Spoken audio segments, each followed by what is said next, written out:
दोस्तों साथियों नमस्कार। द पाठशाला ऑनलाइन में आपका स्वागत है। आज फिर हम एक नई कहानी के साथ आपसे जुड़े हैं। आज की हमारी कहानी है अमृता प्रीतम द्वारा लिखित आम का बोर। यह कहानी मानवीय संवेदनाओं, संबंधों की जटिलता और जीवन की प्राकृतिक व सहज अवस्थाओं का सूक्ष्म चित्रण करती है। लेखिका का उद्देश्य जीवन और रिश्तों में आने वाले मौसमी बदलाव और आंतरिक भावनाओं को बिना किसी आडंबर के प्रस्तुत करना है। आम के बोर के माध्यम से जीवन के पुनरुत्थान, उम्मीद और एक नए दौर की शुरुआत के एहसास को रेखांकित करना है।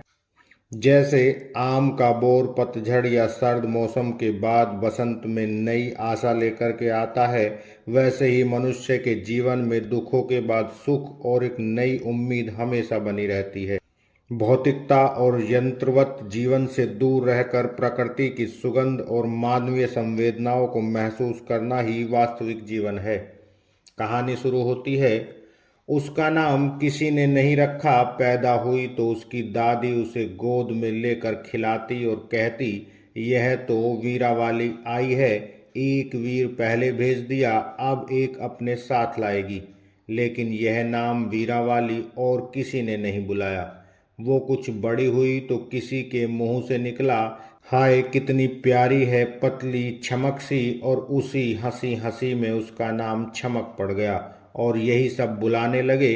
गांव में लड़कियों का एक स्कूल था प्राइमरी तक, लेकिन जब छमक का वक्त आया तो वो स्कूल 10वीं तक हो गया।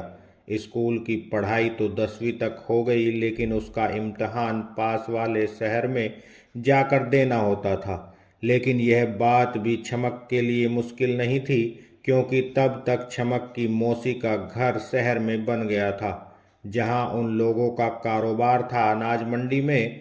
इम्तहान में 10-20 दिन रहते थे, तब छमक की मौसी खुद गांव आकर छमक को ले गई। उसका कहना था कि शहर में किसी स्कूल के मास्टर से वो 10-20 दिन और पढ़ लेगी तो अच्छा रहेगा। ये मार्च के दिन थे। मौसी के बहुत तलाशने पर भी कोई मास्टर नहीं मिल पाया जिसके पास 10-15 दिन खाली हों। इसलिए मौसी के बेटे वीर ने ही बंदोबस्त किया। उसने अपने कॉलेज के दिन वाले अपने दोस्त रब्बी से कहा कि उसकी बहन की खातिर वो कुछ दिन के लिए वक्त निकाल ले।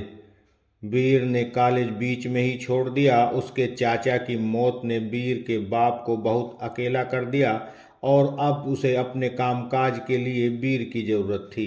लेकिन रब्बी ने कॉलेज भी पूरा कर लिया था और अब आगे की पढ़ाई के साथ साथ नौकरी भी कर रहा था। वीर के साथ उसका मिलना जुलना बना हुआ था, इसलिए वीर ने उससे रोज के लिए 2 घंटे मांग लिए छमक के लिए। रब्बी आया। कमरे में कदम रखते ही उसकी आंखें जैसे बाहर की ओर देखने की जगह अपने अंदर में उतर गई।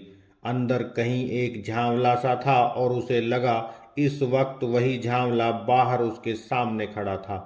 छमक के गले में पहनी हुई हरी कमीज एक बार तो रब्बी की आंखों के सामने एक पेड़ की तरह दिखाई देने लगी और उसके कानों की पतली तार की बालियां जैसे पेड़ के पत्तों की तरह झूमती हों। वीर कह रहा था, रब्बी यह मेरी बहन है छमक। और छमक ने दोनों हाथ जोड़कर नमस्ते की, लेकिन रब्बी खामोश सा कुर्सी पर बैठ गया।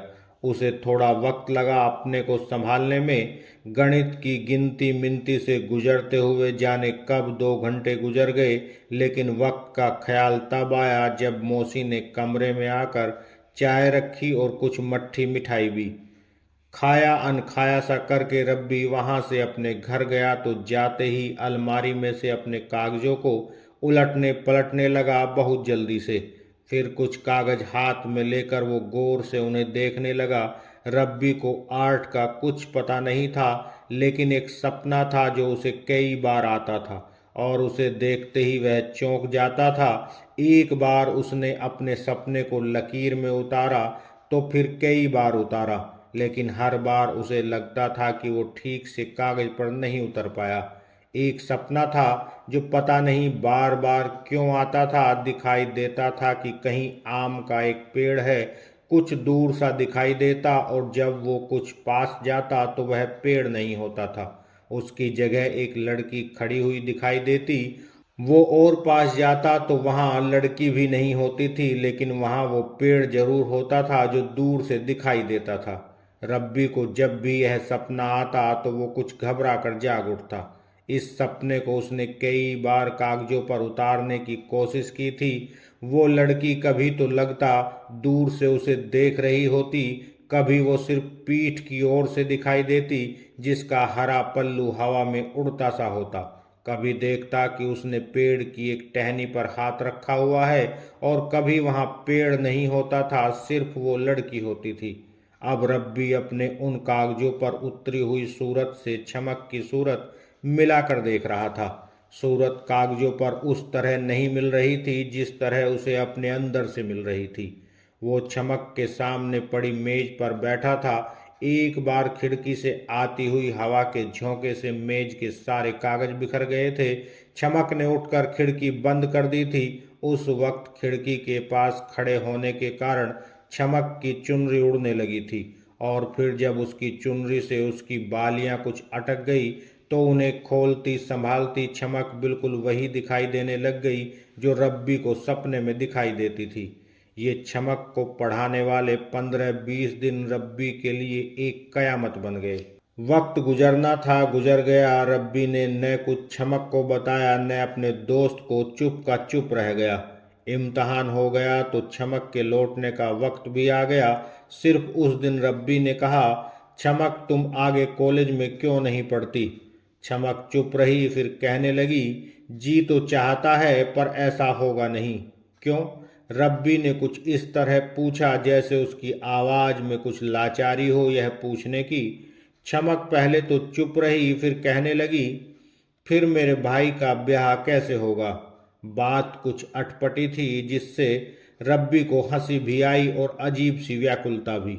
मौसी कमरे में चाय पानी रख रही थी, उसके साथ उसकी बेटी लाली भी थी। लाली चमक की उम्र की नहीं थी, छोटी थी, लेकिन उसे चमक से इतना प्यार हो गया था कि उसका मन भी चाहता था कि चमक यहाँ उनके घर रहकर आगे की पढ़ाई करने लगे। इसलिए लाली जल्दी से चमक के पास आकर कहने लगी, रब्बी भाई की बात मान लो ना दीदी, तुम्हें कॉलेज बहुत अच्छा लगेगा। चमक चुप रही। पास से मौसी कहने लगी, रब्बी बेटा, बात यह है कि चमक के भाई का ब्याह तभी होगा अगर चमक का होगा तो। हमारी ओर इसी तरह ब्याह होते हैं। जिस घर की बेटी लाते हैं उस घर में अपनी बेटी देनी होती है। जहां बात पक्की है वहां सिर्फ चमक के इम्तहानों तक का वक्त दिया गया है। अब जाते ही 2 दिन के फासले पर चमक का ब्याह भी होने वाला है और उसके भाई का भी। रब्बी की आंखों के सामने न पेड़ रहा न लड़की, सिर्फ एक अंधेरा बिछ गया। मौसी ने आगे बढ़कर चमक के आंसू पोंछे, फिर कहने लगी, रोती क्यों है? अगर तेरा मर्द अच्छा हुआ तो उसे मना लेना आगे की पढ़ाई के लिए। कॉलेज में दाखिला तो जुलाई में होगा, बस फेरे लेकर चली आना। फेरे? यह लफ्ज था जो रब्बी के कानों से टकराया तो फिर उसे कुछ सुनाई नहीं दिया। वो उठकर कमरे से चला गया। चमक का घर शगुनों से भरा हुआ था।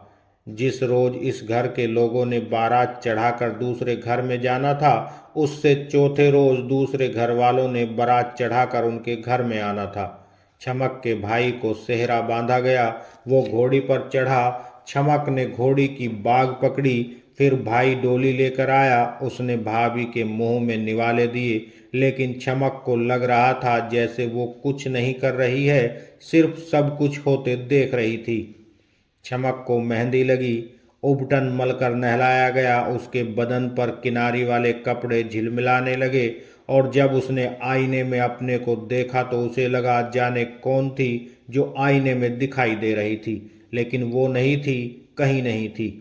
जाने यह कैसी आंधी थी जिसने चमक के पैरों तले से जमीन भी निकाल ली और आंखों के सामने से आसमान भी। जिस गांव में वो ब्याही आई थी, 4 रोज बाद वो गांव की लड़कियों के साथ बाहर खेतों में जाने लगी। खाले के पास जाकर उसके सिर को ऐसा चक्कर आया कि वो वहीं एक पेड़ के नीचे बैठ गई। उसके साथ की तीनों लड़कियां उसे बाहां से पकड़कर पेड़ के नीचे से उठाने लगी। जल्दी उठो, जल्दी, थोड़ी दूर चलकर हम बैठ जाएंगी। यहाँ नहीं, यहाँ लड़कियां नहीं बैठती। चमक ने हैरानी से लड़कियों की ओर देखा। एक बोली, अरे यह पेड़ शापित है, इसके नीचे गांव की कोई लड़की नहीं बैठती, खड़ी भी नहीं होती। चमक ने पूछा, क्यों? लेकिन पूरी बात लड़कियों को मालूम नहीं थी।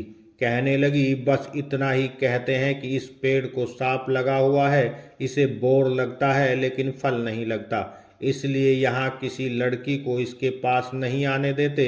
चमक ने पेड़ के झड़ते हुए बोर को हाथों में ले लिया तो लड़कियों ने जबरदस्ती उसे वहां से उठा दिया। अब चमक का उठते बैठते एक ही मन चाहता, उस पेड़ के नीचे जाने के लिए। कुछ दिन और गुजर गए तो वो अकेली घर से जाने लगी उस पेड़ के नीचे बैठने के लिए। उसे खुद पता नहीं चल रहा था कि उसे क्या हो रहा था। कभी आंखों के सामने रब्बी का झांवला सा आता, लेकिन उसकी ओर नजर भरकर देखना भी उसके बस में नहीं था, और झांवले को आंखों के आगे से हटाना भी उसके बस में नहीं था। कुछ दिनों बाद घर के लोगों को लगने लगा कि चमक बहुत खूबसूरत थी, जाने इसीलिए शरीकों में से किसी ने कुछ कर दिया था। वो उठती बैठती कुछ होश में नहीं लगती थी। घर की एक बुजुर्ग औरत ने किसी फकीर से भी पूछा और फिर उसके कहने पर 4 मंगलवार दरिया में भी जाती रही, हर बार एक नारियल दरिया में बहाने के लिए। पर चमक की हालत उसी तरह रही। एक दिन चमक अकेली जाकर खाले वाले पेड़ के नीचे बैठी हुई थी कि गांव का एक बुजुर्ग आदमी लाठी टेकता हुआ पास से गुजरा। नजदीक आया तो बोला, बेटी इस पेड़ के नीचे मत बैठो, इस पेड़ पर किसी की रूह रहती है। चमक कुछ देर उस बुजुर्ग की ओर देखती रही, फिर उठकर उसके पैर छूकर पूछने लगी, बाबा यहाँ किसकी रूह है? मुझे भी यही लगता है कि कोई मुझे यहाँ बुलाता है। बुजुर्ग ने कहा, बेटी एक बात कहते हैं, पता नहीं कब की है, देखी तो मैंने भी नहीं, पर सुनी थी कि इस गांव की एक लड़की होती थी राजी, जिसे साथ वाले गांव के पूरन से मोहब्बत हो गई। राजी के भाइयों ने पूरन से कहा कि वो शहर जाकर कुछ पैसा कमा कर लाए, गांव में पक्का घर बनाए तो वो राजी उससे ब्याह देंगे। चमक का जैसे सांस रुकता जा रहा था। बुजुर्ग ने कहा, उस वक्त यही पेड़ था जहां राजी आकर खड़ी हो जाती। उसने जाते हुए पूरन से कहा था, यहाँ से गांव का बड़ा रास्ता दिखाई देता है जो शहर की ओर जाता है। वो यहीं पेड़ के नीचे बैठकर उसकी राह देखती रहेगी जब तक वो लौटता नहीं। लेकिन उस बेचारे ने कैसे लौटना था? उसे तो राजी के भाइयों ने शहर की राह जाते हुए मरवा दिया था, इसलिए राजी भी पागल हो गई और पेड़ भी। इसीलिए अब पेड़ को फल नहीं लगता। मरती हुई राजी ने कहा था, जब पूर्ण आ जाएगा तब पेड़ को फल लगेगा। बुजुर्ग ने अपनी गीली आंखें पोंछी और कहा, इसलिए बेटी तुम इस पेड़ के नीचे न आया करो, यह शापित हो गया है। उस वक्त चमक ने शहर की ओर जाते हुए रास्ते को देखा और कहने लगी, शापित नहीं हुआ बाबा, बैरागी हो गया। बुजुर्ग चमक की ओर देखने लगा। बात शहर तक पहुंची, चमक की मौसी तक भी, कि चमक जब से ब्याही है जाने उसे क्या हो गया है। वो चमक को देखने के लिए जाना चाहती थी, लेकिन घर से जाना नहीं हो पा रहा था। इसलिए उसकी बेटी लाली कहने लगी, माँ मुझे जाने दो, मेरा चमक दीदी को मिलने के लिए बहुत दिल चाहता है। रब्बी को पता चला कि लाली चमक के पास जाने वाली है, तो उसने एक दिन लाली के स्कूल में जाकर लाली से कहा, अगर मैं तुम्हें एक खत दूं तो तुम चमक को दे दोगी, अकेली को, जब कोई उसके पास न हो। लाली अब कुछ बड़ी हो गई थी, जिंदगी के रहस्य उसके सामने भी किसी किसी अक्षर की तरह उघड़ने लगे थे।